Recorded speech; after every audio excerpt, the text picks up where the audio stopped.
ஒரு நிமிஷம் கேளுங்க. காரோட சீட் பெல்ட் இருக்கு இல்லையா, அதை நம்ம மாட்டிக்கிறோம் சேஃப்டிக்கு மட்டும்தான் நினைக்கிறோம். ஆனால் அதை தாண்டி 3 அதுக்கு பெனிஃபிட் இருக்குது. என்னன்றீங்களா?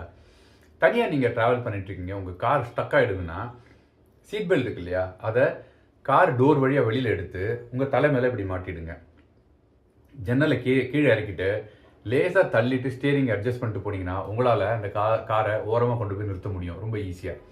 ரெண்டாவது, உங்கள் கார் தண்ணிக்குள்ளே போயிருக்கா இல்லையாங்கிறது பார்த்தீங்கன்னா அந்த சீட் பெல்ட் பூரா இழுத்து லாஸ்ட்டில் மண்ணாக இருந்ததுன்னா அப்போது அது தண்ணியில் இறங்கி போயிருக்கு, அதை மாற்றணும் அப்படிங்கிற அந்த ஸ்டேஜுக்கு வந்துருச்சு.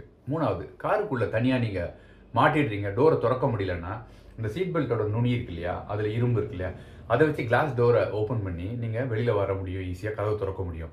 இது உங்களுக்கு தெரிஞ்சிருக்கும்னு நினைக்கிறேன், இருந்தாலும் பகிர்ந்துக்கலான்ட்டு. தேங்க்யூ ஸோ மச், பாய்.